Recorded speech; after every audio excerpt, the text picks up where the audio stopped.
Today, I have my mom, Vanessa Lockhart. She is a teacher with over 30 years of experience working with children. She is a mother of 3 young adult children and a wife of over 29 years. She came to me at the beginning of the year and she wanted to publish a book. And after a few months of hard work, we brought her vision to life and published Whispers from the Heart, a guided devotional journal of faith, healing, and reflection for women by Vanessa Lockhart. So, Mommy, tell me, with your experience as a teacher, mother, and wife, what kind of things were you always telling people, teaching people, and that you wanted to put in this book and have the world read and hear about? Well, for my kids, I've always been teaching my kids to love one another, no matter who they are, who they come across in life, to show love. And this past year, what I've been working in my classroom is I can only control me. I can't control what's going on around me. I can't control what's happening in the moment. I only can control me, not others. And that's one thing I've been teaching them this year. So what led you to wanting to write this book? Situations that happened in life, I would say grief. I was in a dark place for like 3 years and not knowing who to talk to, where to go. So I kept a lot of thoughts in my mind. I started writing a little bit, and then this book came to life. Okay. So how long had the idea of a book been in the back of your mind, and what kept stopping you? I would say it's been in my mind way before the passing of my mom. My mom passed away November the 2nd, 2022, and it was a drastic, it was a shift in my life. I had to learn how to adjust to my new way of living. So it was way before then, but this was the drive. Okay, so how many years about would you say? I'd say like at least 7 or 8 years. So you had at least 7 or 8 years you had already been thinking about, I want to publish a book. Yes. Wow, okay. So what did it feel like to carry that idea around for so long without it going anywhere? It felt heavy.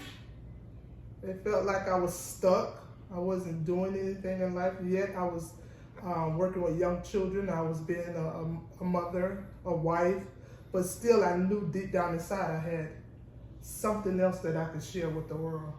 Right. So when I came to you and I said, let's actually do this, what was your first reaction? Because I think when you first told me about the idea, it was just something you were talking about. You weren't necessarily 100% serious about actually making it come to life, but we actually did it. So what did it feel like when I said, okay, let's go forward with this? I remember the latter part of 2025, I think we were sitting, I think it was Christmas Eve night, matter of fact, and we were all sitting at the table, and we were Malaysia, the youngest of the family, said, what are your goals in life? What do you want to do? And that, it did something to my soul. So I thought about it. I was like, you know what? I'm going to build my relationship closer to the Lord, because I had put that on the back burner. I'm going to do something that's going to make a difference. And I just started thinking about it, and make it a reality. When you said, okay, let's do this, I was thinking, oh my God, am I ready for this? Is this really going to happen? Do I have the money? All kind of things was going through my mind, but yet I believed in you. Oh, thank you. That feels good. Okay, so one of the first things I told you about was the front matter of your book, and a big portion of that was the dedication page. You decided to dedicate this book to your mother. What led you to that decision, and what did it mean to you to write that dedication page? The dedication page was because of her faith. And her latter years, when she was transitioning, my mother held on to her faith. I could walk into her room, no matter what was going on in her body, she had her Bible open and she was reading Psalm 91. Yeah. So that faith, that drive in her, that love that she gave to not only just her kids, but almost everybody in the family, the community, that drove me to want to leave a legacy for my kids. So now my kids can look back In their bookstore, somewhere, they'll see there's mom's legacy written down in a journal. Oh my gosh, that's a great answer. So what surprised you most about the process of getting your thoughts and your story out? What surprised me the most was trying to figure out what is the name of the book going to be. What am I going to put on the cover? I already had an idea because my name means Vanessa, and I know Vanessa represents butterflies, and butterflies represent new life. So I wanted something that's going to represent a part of me. So I guess that's what. So that was the most challenging, Yeah. Thinking about the cover, the title. How I was going to put the wording together, And and getting the the words. scriptures, and it was a lot of studying. Yeah. It took me back to where it all began when I first fell in love with Jesus, to the Word of God. So was there a moment where it started to feel real? Like this is actually going to be a book now? Yes, I think the moment was when you brought the book to me and it had some words. You showed it to me on the screen. It had some words. It had a cover, and I saw pictures that was outlined. And I'm like, okay, this is getting real, because I'm thinking I'm going to do this by my birthday.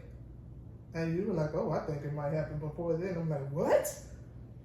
Yeah. So when I came to you, because I was doing it in a software, so when I showed you what the interior was starting to look like, when I showed you a picture of what the cover could look like, when I showed you those illustrations, that's when you were like, oh, this is really happening. This is going down. Okay. So what was the hardest part? What felt like the biggest obstacle along the way? Me. It was me. I'm holding myself back. Most of the time in life, that's what's holding you back is you. It's your thoughts in your mind that you can't do it. You're not smart enough. You're not intelligent enough. You don't have the words to say. But yet something inside you needs to come out. So putting that on paper, writing it down, and bringing it to you, and you helping me. You played a major role, whether you know it or not. You played a major role. You pushed me. When I felt like, no, I can't do this, you said, it's in you, mommy. It's there. You pushed me. You was my biggest cheerleader, and I can't thank you enough for that. I'm sorry. Oh my gosh. Okay. Tell me about the moment you first held the physical book in your hands. What was going through your mind then? Trembles. I was trembling and shaking. Like, this is real, my book, my name on this book.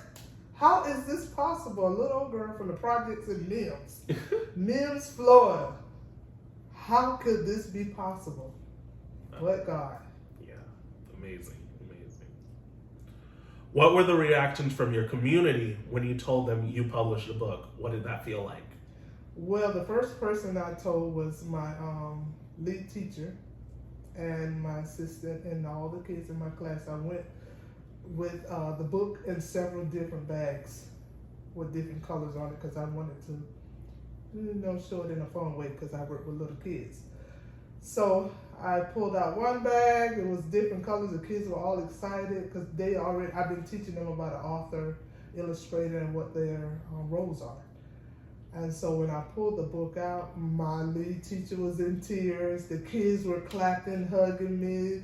Oh, Miss Vanessa, we're so happy for you. So the feedback has been amazing. Amazing. It has touched hearts already. Great. Fantastic. What does it mean to you to have your name on a book, to have left something like this behind? Fulfilling. I would say fulfilling.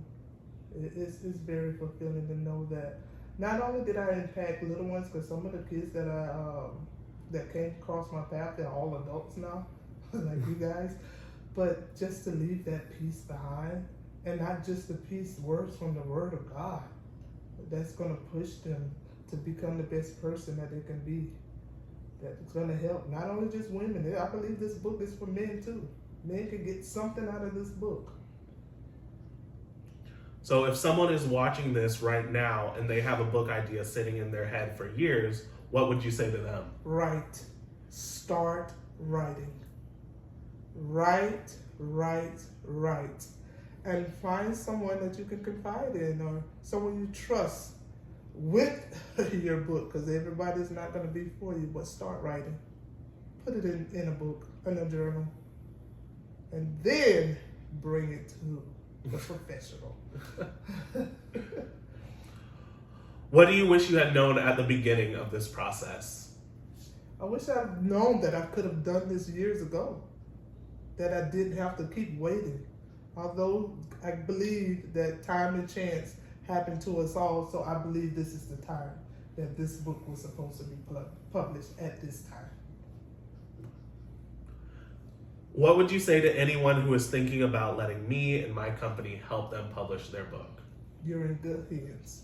Not just because he's my son, but because he's smart, he's intelligent, he's a gentle giant, he's not going to trick you, he's going to give you truth and honesty as well as push you to your destiny.